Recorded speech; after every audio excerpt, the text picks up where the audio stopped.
pain bio? Ouais. Meilleur. Le pain bio que le pain normal, parce que le pain normal, c'est sec. Donc l'idée, c'était de pouvoir un peu discuter ensemble et voir déjà si, par rapport à vos questionnements, on pouvait amener des réponses, sachant que soit Lynn ou moi, on a un peu d'expérience dans l'alimentation. J'imagine que déjà les enfants commencent à en parler. Le projet aussi sur Barjac, c'est de tendre vers la bio, mais c'est aussi de faire une alimentation de qualité au quotidien, avec le plus possible d'approvisionnement local ou de proximité. Est-ce que vos enfants vous en parlent? Est-ce qu'ils se sont rendus compte de rien? Bon, nous on essaie de leur en parler, mais est-ce que ça remonte jusqu'aux parents? Je ne sais pas. Moi, la mienne, elle n'est pas difficile. Donc, elle mange de tout. Donc, voilà. Oui, donc, on ne peut pas dire si elle trouve meilleure ou pas. On peut plus lui donner, elle le mange. Par contre, j'ai intérêt de suivre à la maison. Voilà. Pourquoi? Ah, parce qu'elle me dit, c'est comme ça, il faut faire tout bio. Ah oui, d'être en cohérence. Ah, oui. Même le produit d'entretien, tout maintenant, s'envole. C'est sûr, les produits sont peut-être un peu plus chers. Mais comme les boutiques où l'on va, c'est limité quand même, donc on a beaucoup moins de choix. On a l'essentiel, on achète l'essentiel, c'est tout. Que dans les grandes surfaces, quand on va faire les courses, on prend ce qu'il faut. Donc financièrement, c'est pareil. Donc moi j'ai vu que depuis que je travaille dans l'environnement, surtout dans la toxicologie au niveau des sols, il y a des gros problèmes de... Donc là, c'était une prise de conscience. Au niveau des sols, vous travaillez? Ouais, mais bon, dans le nucléaire, je travaille, donc on fait tout ce qui est mis en recherche de toute toxicologie. Bon, on s'est aperçu que hors nucléaire, qu'il y avait pas mal de contamination au niveau de tous les produits toxicologiques. Hein. Et une grande partie due à tous les engrais de synthèse qui sont dus à tous les traitements des fruits et légumes. Et qu'on pourrait trouver d'autres alternatives qu'en utilisant des produits de synthèse chimiques. Ça, c'est sûr et certain. C'est pour ça que je suis un adepte du bio et je suis bien content qu'on en est passé là. L'intérêt de ce projet, c'est pas de manger bio en fait du jour au lendemain. Moi, à la limite, je vais dire, ça m'intéresse pas forcément. Mais c'est de se dire, effectivement, il y a des produits naturels, il y a des gens qui font des produits naturels qui existent, qui sont très bien. De passer sur le bio, ça permet aussi de dire, voilà, il y a effectivement des données environnementales importantes. Le fait que, effectivement, un pot de yaourt fasse 3000 km avant d'arriver dans ton assiette, est-ce que c'est une logique? Non. Et ça permet justement, en fait, avec les enfants, d'aborder ce genre de choses. C'est pour cette raison que, dans le Gard, on a été les premiers à initier cette histoire d'agriculture bio de proximité dans les cantines. Si ça vient d'Italie, d'Espagne, que c'est produit dans des conditions de transport qui polluent et qui nous saturent notre autoroute, etc., je vois pas trop l'intérêt de les retrouver, même à bas prix.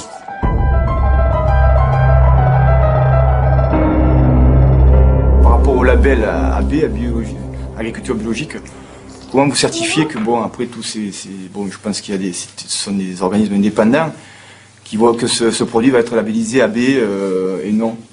Pour faire simple, c'est un produit ne peut recevoir le terme agriculture biologique s'il respecte un certain nombre de choses au niveau du cahier des charges et au niveau des délais de reconversion d'une terre.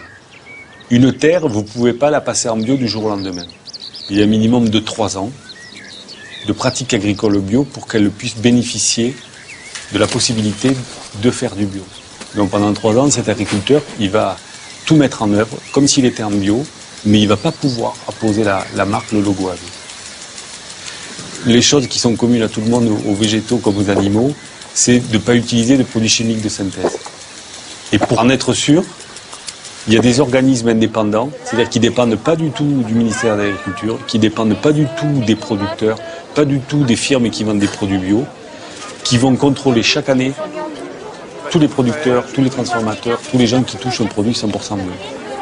Et toute personne qui va vendre ou transformer doit demander, madame qui vend des produits bio, si dans son magasin elle est à 100% de produits bio, elle est responsable, donc elle demande les licences de chaque personne qui fournisse, voilà. Et elle a un classeur, elle garde ça. C'est de cette façon qu'on arrive à avoir ce qu'on appelle la traçabilité du départ à la fin. Allez. Venez devant. Vous arrivez d'où en fait? La garderie. La garderie. Le rôle de Aline, il est primordial. Le rôle des cuistots aussi. Il faut les associer à tout bout de champ dans cette aventure. Parce que c'est de eux que tout dépend, au fond. Vous savez, leur temps de travail est augmenté. Hein, quand on fait de la courge fraîche, hein, pendant 3 heures, ils épluchent les courges. Dans l'angoisse que les enfants ne vont pas l'aimer et qu'il faudra tout jeter. Ils sont heureux quand ils voient qu'ils la finissent toute, leur soupe. Une question, monsieur le maire, est-ce ça va durer longtemps ce bio ou c'est juste un essai ou c'est que ça va durer depuis? C'est une bonne question. Alors, je dirais que le processus est enclenché, ça ira jusqu'au bout. Qu'est-ce que tu fais debout? Et comme ça a été dit, c'est pas simplement une question de manger autrement, c'est quelque chose qui soulève et qui retentit dans tout le village, y compris chez les agriculteurs, y compris chez les commerçants, y compris chez les artisans, voire le boulanger, et y compris dans les comportements des familles, et y compris dans le comportement des élus. Ça retentit de partout. Alors je dirais qu'on peut être tranquille, l'État vient de nous autoriser, il a libéralisé le prix des cantines scolaires. Avant c'était encadré, on ne pouvait pas augmenter plus de 2,5% par an.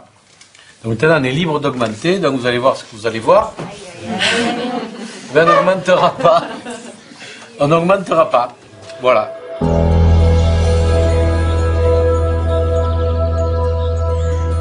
Ce sont les Cévennes que l'on voit là. Ce sont effectivement, vous avez là tous les contreforts des Cévennes et derrière les monts culminants des Cévennes, le mont Égual, le mont Bouquet. Effectivement, c'est un coin de paradis, mais malheureusement, notre agriculture pose de sérieux problèmes. Professeur, est-ce que vous pouvez établir formellement que les produits chimiques qui sont déversés dans cet environnement sont en corrélation, en des liens directs sur la santé de nos enfants et des adultes, mais des enfants? Nous avons des enfants du Gard, de l'Hérault, du Languedoc, qui ont des malformations quelquefois graves, voire même de Camargue, qui ont des malformations graves parce que leurs parents vivent dans des rizières où on épande, je vous le rappelle, on épande des produits chimiques par avion. Donc comment voulez-vous éviter une contamination quand la propre maman de ces enfants nous dit que son lait jaunit après le passage des avions? J'ai eu à traiter des enfants d'agriculteurs du Gard, dont spécialistes de pêche, de pêcher. Et le père m'a apporté la liste, je l'ai dans mon bureau, la liste des produits chimiques qui dépendent sur ces pêchers. La liste est au nombre de 22. Elle comporte 22 produits chimiques. Qui vous font peur? Ah ben, je crois pour le moins qu'ils peuvent démontrer qu'on joue avec la santé de nos concitoyens. Donc, en tout cas, lui-même avait 2 enfants atteints. 2 enfants porteurs de malformations génitales. Je peux vous dire que ni les facteurs endocriniens ni les facteurs génétiques ne sont en cause. Donc il ne reste plus que les facteurs environnementaux. Quand le père nous dit qu'il utilise dans sa propriété 22 produits chimiques, j'ai la liste à votre disposition sur les pêchers, ça soulève quand même quelques questions.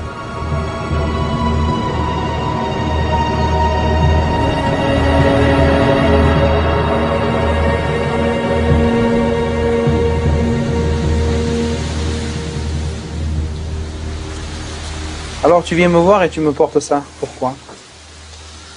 Disons que j'ai eu des problèmes en 2005. Oui. Des problèmes neurologiques. Donc j'ai travaillé avec ça pendant 10 ans.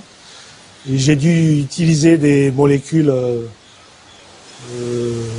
que j'ai dû avoir par la peau, j'en sais rien. Hein. Disons, en préparant mes mélanges, j'ouvrais souvent mon casque. Donc je recevais souvent mes mélanges. Mais quand je traitais, je fermais. Mais il y a toujours... on n'est jamais à 100% de... Tu devais employer des produits dangereux pour utiliser un masque comme ça, on dirait un masque de cosmonaute. Mais tu sais qu'en viticulture, en agriculture, on utilise plus de 30 000 composants. Donc j'ai été voir un neurologue et en 2005, il m'a dit que j'avais un problème. Mais il ne savait pas quoi. Il m'a donné des antidépresseurs, mais il a préféré que j'aille à la MSA. Et à la MSA, ils ont fait une enquête sur tous les agriculteurs et tous les dossiers sont partis à Paris. Ils s'aperçoivent que chez les viticulteurs, il y a beaucoup de problèmes neurologiques, de concentration. On n'arrive plus à se concentrer, on n'arrive plus à travailler dans les papiers. C'est le bordel, quoi. On a des changements d'humeur. Un jour, tu m'as parlé de problèmes de santé dans ta famille. C'est qui a eu des problèmes?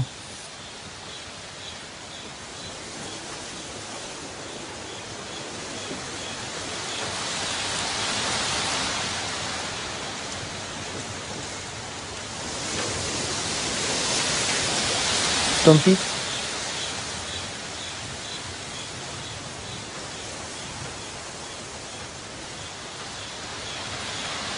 Ah oui, oui. Et maintenant, c'est guéri, mais bon. Est-ce que tu penses que c'est dû à... Ah, je suis sûr que quand on était il y a 6 ans à Montpellier, je voyais des agriculteurs dont les enfants à l'adolescence ou les petits, soit les enfants avaient des problèmes, des cancers, des ovaires, où je me suis documenté, j'ai vu qu'il y avait de plus en plus de leucémie de l'enfant. Mais bon, on a passé 6 mois dans une chambre stérile. Le problème, c'est que la 3e chimio, il y a souvent comme ça affecte souvent le cœur, il y a souvent des enfants qui ne résistent pas.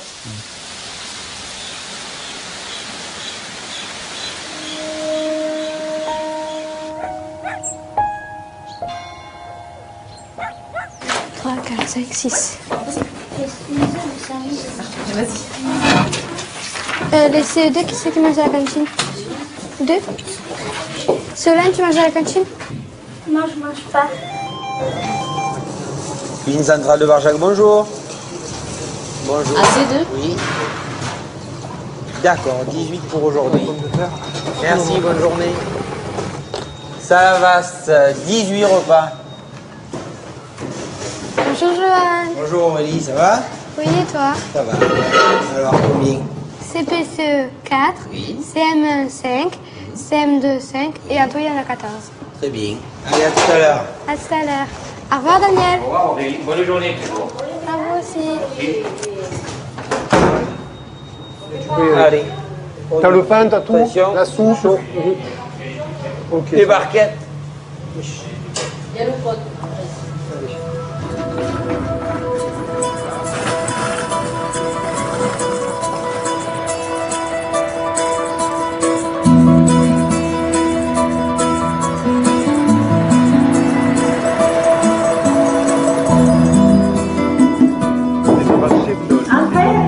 Encore une fois de graves conséquences, les inondations ont touché la Bonjour région. Madame Daniel. Depuis des coulées de boue dévastatrices Comment allez-vous? dans la région de Sommières ont cette année encore accentué l'érosion des sols cultivés et du vignoble du Gard. Bonne prière. Ouais. Et bon appétit à demain, Madame Daniel. Et bonne journée, au revoir. Pour les prochains jours, Météo France confirme un retour à la normale, un retour du soleil avec Mistral et Tramontane. Bonjour Monsieur le curé. Et Ça va bonjour, depuis hier? ouais, ça va, ouais. Au menu lasagne. Oh, je vais me liper les babines. Eh bien, vous faites quoi, moi?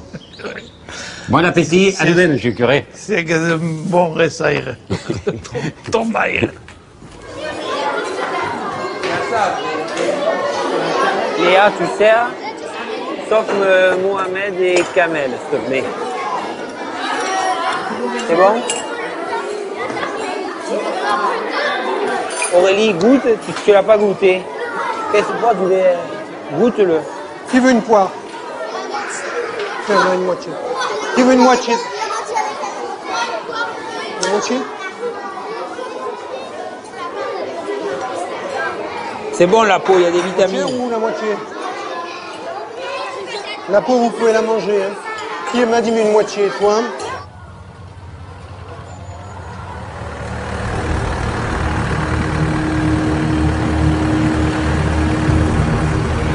Bien sûr, on se pose des questions tous les jours sur la pratique de notre métier, sur l'environnement qui paraît être préservé à Orniac. Au village, il y a plusieurs cas de cancer. Ma tante est décédée l'année dernière d'un cancer des intestins, enfin généralisé. Mon oncle est décédé d'un cancer du poumon en 2 mois. Ma mère a eu le cancer du sein en 1999. Ma belle-mère en avait eu un aussi en 1990. Mais ça date plus, mais depuis quelques années, j'ai perdu pas mal de personnes de ma famille de cancer. About 35 years ago, the president at the time, Richard Nixon, declared that the U.S. could declare war on cancer and create a victory over this dread disease. And this was in the context of a war at that time, the war in Vietnam. So he used wartime language to describe how the science was going to be directed at solving the dreaded disease of cancer. Most of the language that he used and most of the research funds that were appropriated